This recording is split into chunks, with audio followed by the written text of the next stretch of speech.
Usually, I start off these stories with some kind of message about police work, but today, all I have for you is this: life is a bastard. It was a rainy October evening, and I have recently moved into my department's homicide division after a long hiatus. It was a department I was familiar with and initially loved being a part of. However, in light of certain events, I felt that I needed to leave for the sake of my own mental health. That being said, after a few years of investigating some of the most disturbing cases known to man, oddly, murder became somewhat benign. But more than that, I know it will provide a distraction. Personally, I was far past the point where I'd rather have my thoughts consumed by How to Catch a Killer than the growing number of monsters that seem to pop up out of nowhere. As I pulled up to the apartment complex, I remember thinking to myself how odd it was that a place teeming with life could be so focused on death. The way people moved in and around the scene was like an ant colony, each individual doing their job independently of others. Yet the collective end goal remained the same: find out exactly what happened and who had done it. I had hoped that being as late as it was, we'd have few prying eyes, but as I looked around, I found the presence of the morbidly curious tenants was apparent. It was understandable. People don't see murder every day. They're scared, curious and fascinated all at the same time. It's an event so divergent from most people's normal that it's difficult not to look. But still, part of me wishes they'd stay inside and save themselves from the trauma that will undoubtedly rise up later. Seeing a dead body is something that never goes away. I scanned the crowd of police and forensic people, looking for a familiar face. Luckily, it only took a moment for me to find it, and he smiled and waved as I approached. Officer Ryan stood among a couple of other patrol officers wearing his trademark smile. Few scars remained from his encounter with the hermit, and his once crooked nose had been repaired to look brand new. "Detective Smith, what's up, man?" he asked as I approached. "Nothing much, I suppose," I replied with a yawn. "Mostly just tired, since apparently people can't kill during regular working hours." The officer next to Ryan looked at me for a moment, puzzled before blurting out, "Smith, you're back in homicide? I thought you were done with it after what happened." I responded with a nervous laugh. "Just a little break, Officer Bailey. I was always coming back." I looked past him for a moment to take a look at the body. "What do we have on the Vic?" Officer Ryan sighed and shook his head, motioning for me to follow him. We made the short walk over to the body. Calling it a bloody mess would have been an understatement. The man's entire face and chest were caved in. Large pieces of flesh had been torn out from his neck, and it appeared as though his right arm had been smashed on the pavement. The way the body had been mutilated disturbed me to my core, and it was hard not to gag at the sight of the man. "So," Officer Ryan began, "as you can tell, we've got severe blunt force trauma, cuts and bruises consistent with a fight. So far, no one we've spoken to has seen anything. We have the 911 caller waiting to talk to you though." After getting the rundown, I went to inspect the body more closely. As previously mentioned, we were looking at an inordinately brutal attack. Thinking aloud, there seemed to be only one logical conclusion. This has to be personal. No way anyone desecrates a body like this if he was killed by a stranger, unless they didn't want him to be identified, but even then, it's excessive. "Maybe he had something of value," Officer Ryan added. "He gets into an argument with someone trying to take his stuff, and they do this to throw us off." I wasn't convinced. As I went to check his pants pockets, my suspicions were seemingly confirmed. I don't think so. His wallet and keys are still here, so it likely rules out a robbery. Opening his wallet, I found an ID, belonging to that of a Mr. Ernie Garrison, 58 years old. We'd still need someone to positively identify the body, but we could now very likely give a face to the guy. I called for an evidence collector to come over and take the items away while I continued to search the body. When I went to look at his neck and trapezius, my eyes grew wide, and I immediately yelled for the crime scene photographer to come and take a look. Embedded into this man's flesh, with 3 yellow teeth. The man I had presumed to be Mr. Bennett was only dead for an hour at most, yet the skin and muscle around the teeth were already rotting away. The look on his face mirrored mine, pure disgust mixed with confusion. Though neither of us had a deep understanding of biology or the human body, we understood enough to know that it doesn't rot that quickly, nor should it only rot in one place while the rest of it remained pristine. Already, I was getting the vibe of something deeply wrong. Preliminary thoughts were coming together in my mind that I wanted no parts of. Ideas of just what the hell could have done this froze me for a second. Could the tall woman have brutalised this person, or something else? Once I regained my composure, I simply noted to my team that we needed those teeth removed and checked with forensics to see if they matched any DNA we had on file. Just as I'm about done with the body, I hear a faint buzz. I instinctively go to check my phone, but realise it's not me. It takes a second to locate where the sound came from, but I eventually spotted a soft blue light emanating from a nearby trash bin. Walking over, I discover a phone. Immediately, I notice flecks of blood on the case. Pressing the home button takes me to a background image of a man who strongly resembled a slightly younger Roger Garrison and a dog. One missed call headline the notification bar. A quick swipe not only shows me that Mr. Garrison doesn't keep a passcode, but that he also has a text message from someone saved as arsehole. Arsehole, I said to myself. What are the odds that it's a mere coincidence he's in contact with someone he obviously has a problem with at the same time he gets killed? I walked the phone over to another evidence collector and told her to keep it safe and sound for me back at the station. After making the rounds and talking to the other detectives about what I had found, it was time to speak with the 911 caller, Miss Ava Braunstein. I found her waiting outside her apartment door. I introduced myself and started off by asking her what the original 911 call was about. The tremble in her voice indicated she was still trying to deal with the stress. I was watching TV when I heard a loud noise outside. I think it was banging. I guess I assumed that one of the downstairs neighbours was doing some work or something. I know it's late and it seemed odd, but I wanted to mind my own business. The banging went on for a bit, and I'm sure Ernie had gotten sick of it. Poor man. She shook her head. I hear him yelling that he's going to kick someone's you-know-what, and then he slams his door. The next thing I know, it sounds like there's a struggle outside. He's screaming cuss words at the top of his lungs and telling someone to get off of him. That's when I called the police, but after I got off the phone, it was just silence. Did you happen to poke your head out and see anything? I asked. She nodded. When things got quiet, I peeked out my window and saw Ernie's body lying there with blood all over it, no one around him. And you didn't go out to check if he was still alive? Son, I'm 74 years old and grew up in Brooklyn. If there's a dead body outside, the last thing you do is go hang around it. Couldn't argue there. Did you happen to know who he went to confront at least? And do you happen to know of anyone who'd do this to Ernie? She thought for a moment, but ultimately shook her head. No, I'm not sure who Ernie was going to see. I know he had a problem with one of the neighbours, but he never told me who they were. As for who would do this, no one that I can think of. Ernie had a bit of a temper on him, sure, but overall he's a good guy. Outside of that one neighbour, he's never mentioned having any real problems with anyone. Are there friends or family we could ask? No kids, wife or siblings, and his parents died years ago. I'm one of the few people he talks to, if there's even anyone else. Not that I wanted to call her a liar, but it was difficult to believe that a man who seemingly has no ties was brutally killed in that fashion.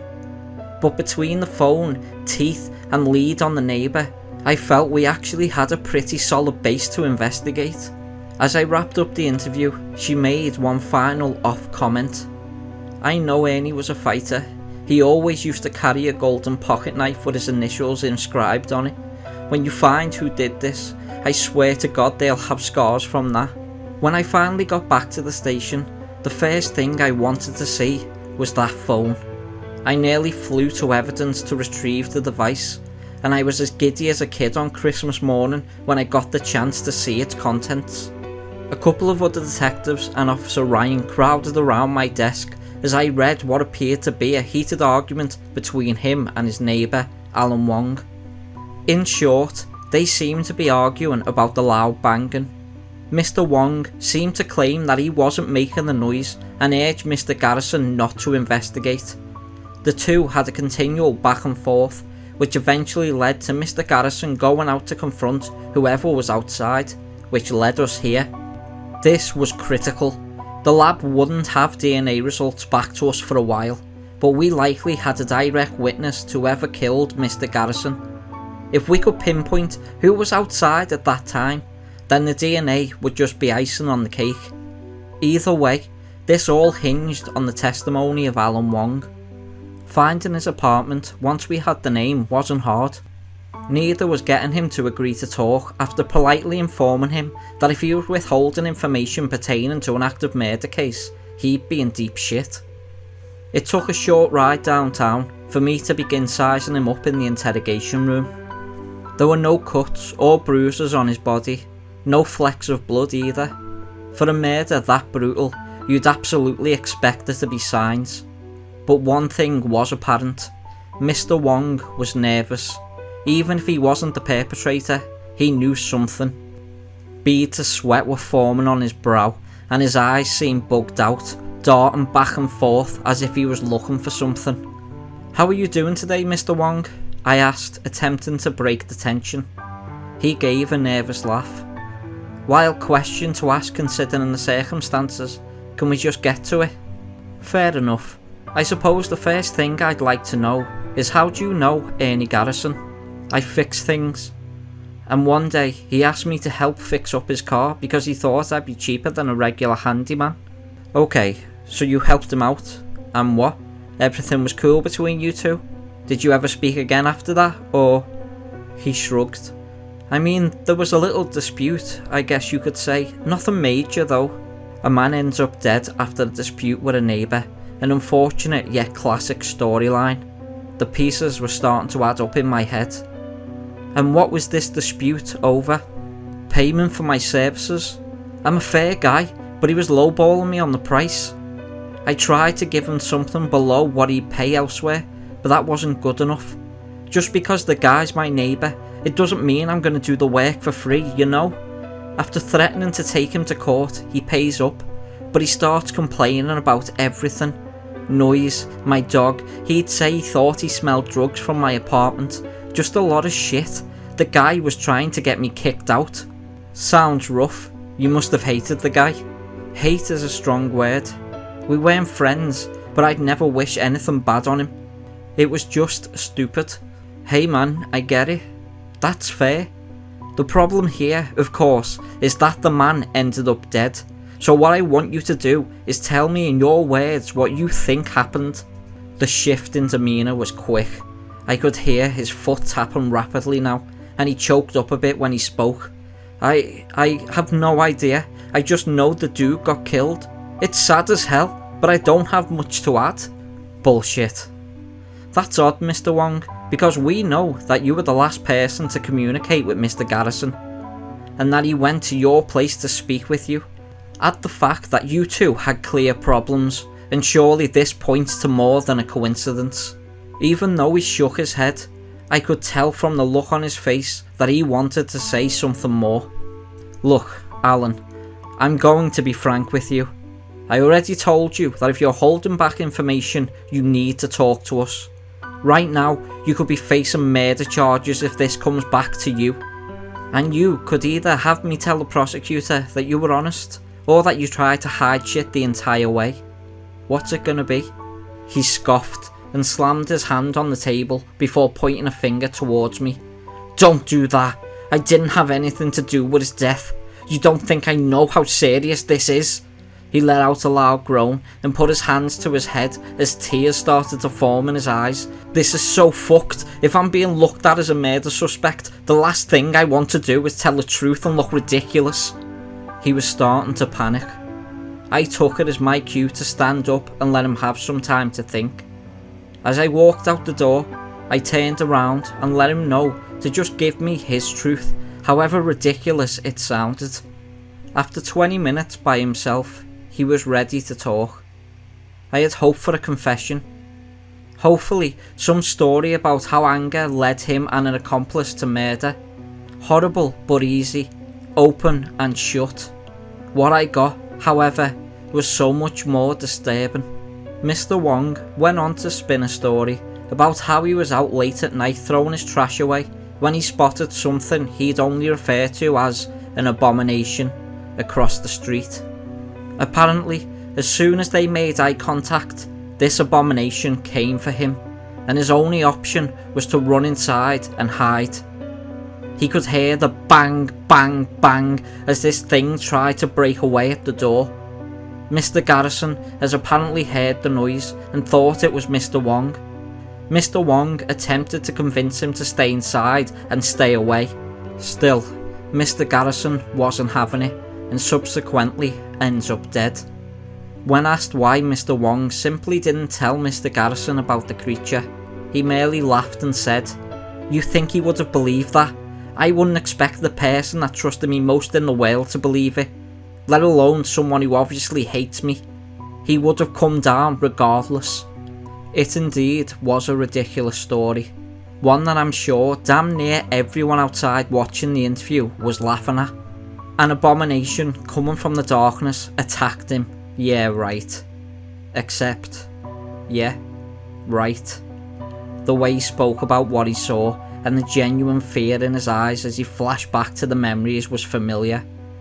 I was familiar with that demeanour because I had experienced that exact thing personally. Our conversation continued for a while after that, but I ended up letting him go.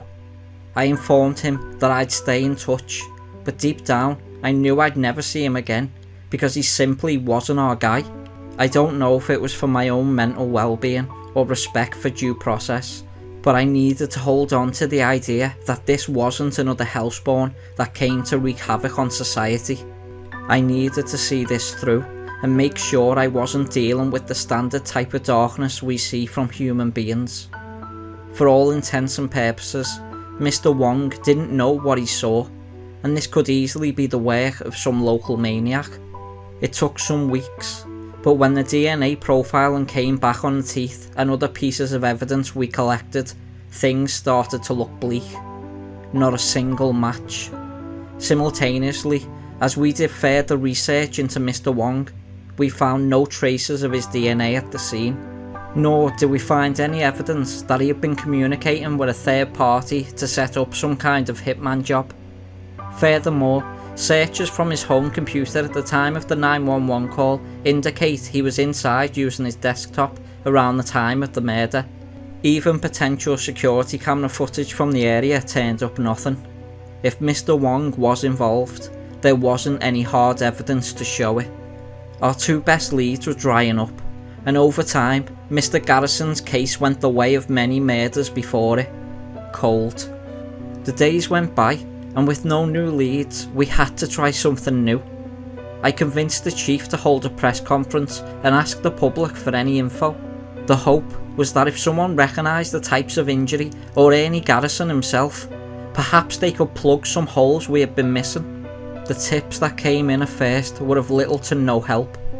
They were primarily people suggesting completely random names. Maybe a creepy uncle or ex-boyfriend. Hell, we even got suggestions that a bizarre set of stairs off in the woods or skinwalkers were to blame. Honestly, I don't know what to make of either of those. I've heard stories of both, and to put it simply, no. I'm staying far away from both of those things. The point being, we weren't getting anywhere new, just wasting time chasing dead ends.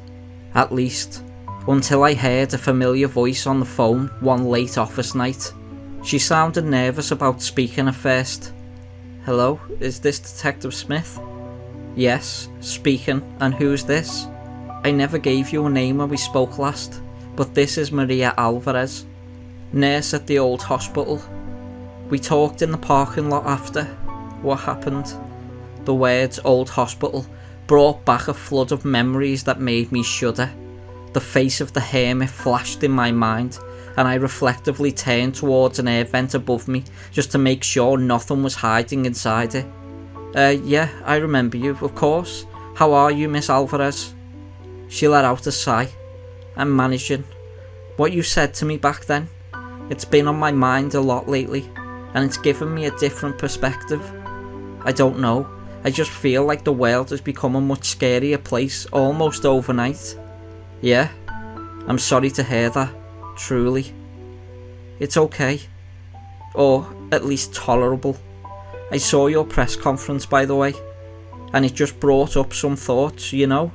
A lot of thinking about what could have happened to that poor man, and yet the more I thought, the more I realised I may have an idea.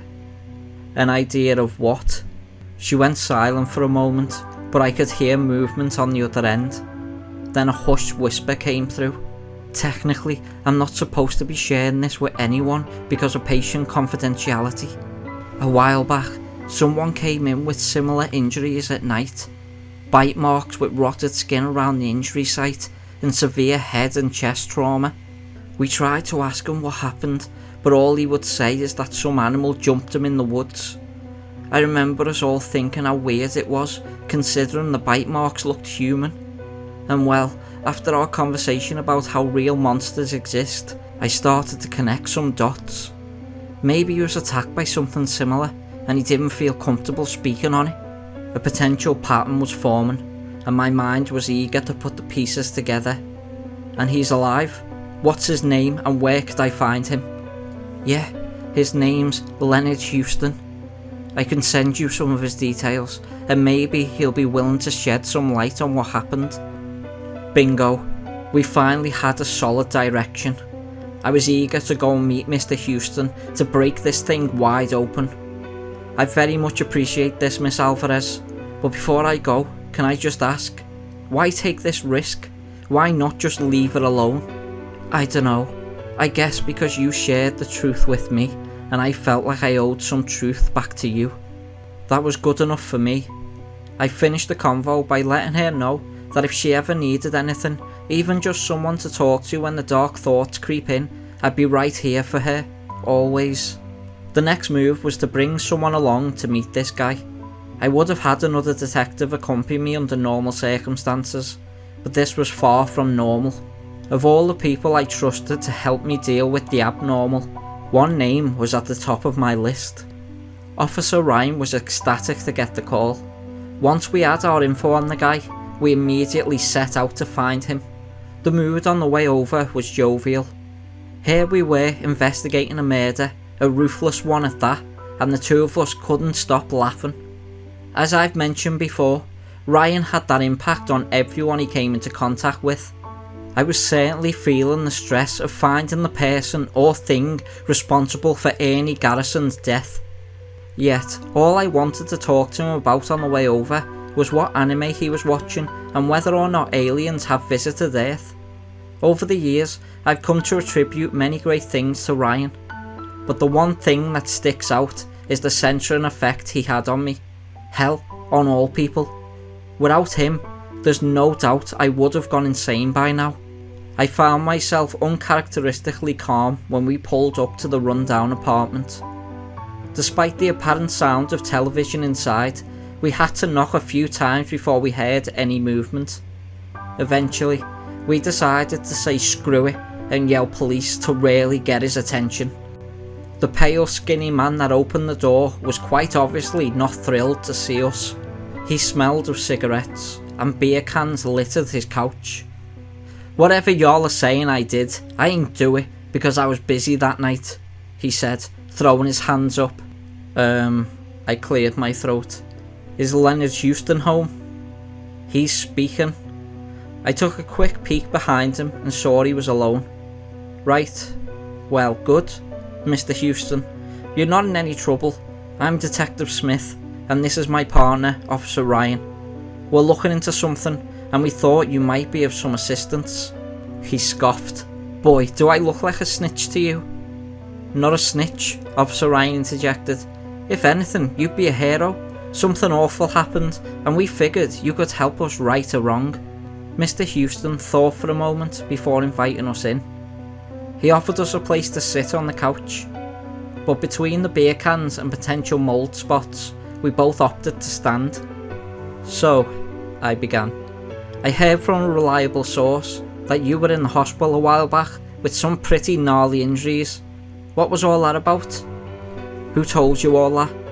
"I mean, yeah, I got hurt pretty bad while going on a night hike. Some animal or something. Probably a coyote with mange."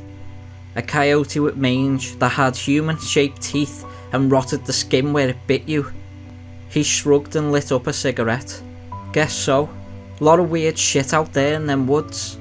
I turned towards Officer Ryan and saw him reflect on my unamused look. Turning back to Leonard Houston, my tone turned a bit more serious. "A man is dead, Mr. Houston. If you saw something that could help us figure out who or what did it, then I need you to be more honest than saying it was a coyote with mange." His demeanour shifted quickly. An underlying stress snapped to the surface. "You're in my house. If I said I ain't seen nothing but a coyote, then I ain't seen nothing but a coyote." "But that's not the truth," I fired back. "You know it's not. Trust me, I understand what you saw was probably strange, but we really need your help on this." "Well, maybe the truth ain't for telling. And be honest with you, sir, I've seen shit in my life, but that day I realised there are some things better left good and forgotten. No sense in trying to convince anyone that it wasn't nothing but a mangy coyote, so that's what it was. I'm sorry I couldn't help you all, but it's all I got." I gave Officer Ryan another look. This time, he knew it meant I was imploring him to do his thing. On cue, he walked over and put a hand on Mr. Houston's shoulder, pointed to a picture on the wall and asked, "That your daughter, man?" He nodded in response. "Yeah, that's my baby. Turned 6 this month. She's adorable. Always wanted one of my own. Why isn't she here?" Mr. Houston gave a non-direct answer about troubles with the mum, but Officer Ryan knew it was more than that. "Forget the badge for a second. This is just a job, man," Officer Ryan said, pointing out his uniform. "I'm asking you as a human. I know you don't know me, but it's still just me. Just two dudes talking. No judgment. Tell me about what's going on." Like clockwork, the Barry fucking Ryan effect happened, and Mr. Houston opened up.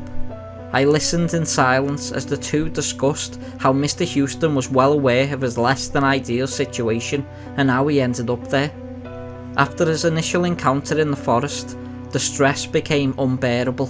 He couldn't work, he began drinking heavily, and as a result, his marriage fell to shambles. His decision to hide the truth was born out of fear of ridicule. Even if he was to be believed, he was terrified to introduce anyone to the nightmare world he so desperately wanted to leave. This combination of unfortunate events landed him where he was now, a place unfit to see his child even in a limited capacity, and maybe he preferred it that way. Perhaps he wanted to be isolated in his own growing darkness. I couldn't help but feel profoundly sorry for him, and to this day I hope he found peace. This was the type of world the Chief envisioned when he implored me to keep things secret. A world of fear. From the contemporary evidence, he was absolutely right. Eventually, the conversation returned to Mr. Houston's daughter.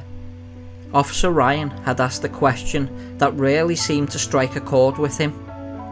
"If the both of us are here saying we believe you and we're willing to do something, then as a father, wouldn't you want to help us make the world a safer place for your daughter?" There was a long silence as he tried to get his thoughts together. He lit another cigarette and nodded.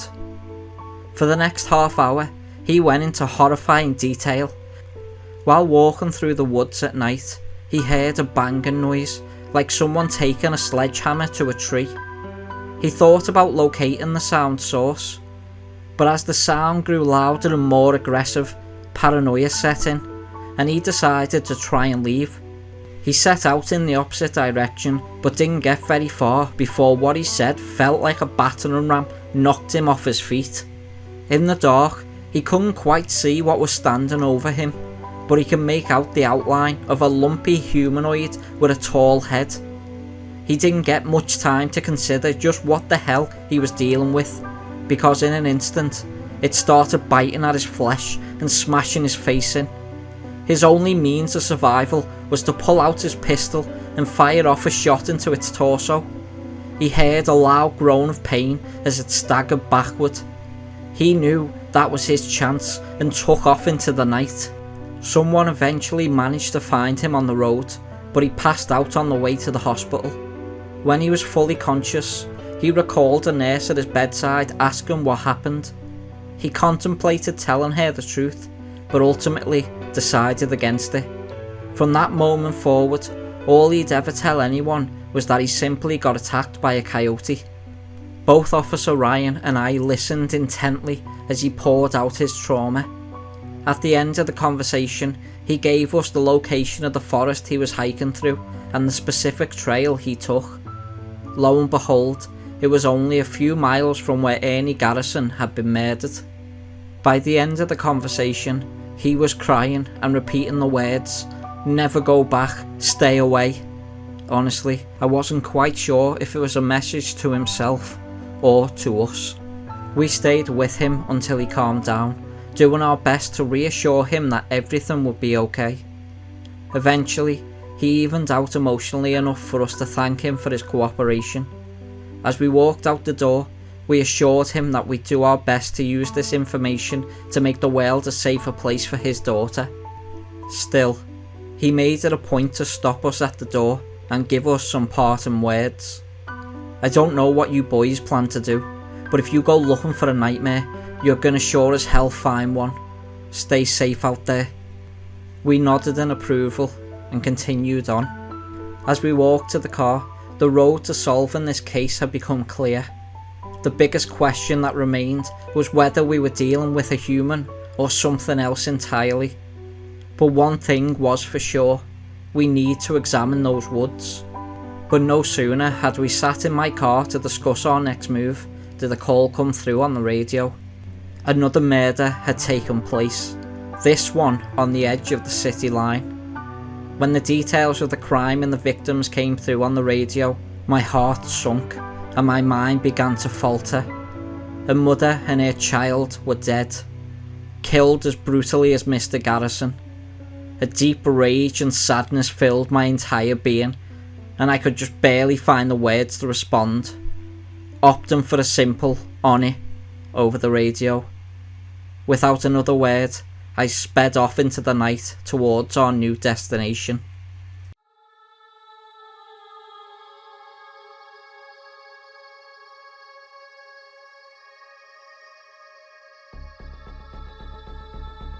Thank you for watching today's video, and if you liked what you hear, please consider subscribing, leaving a like and a comment.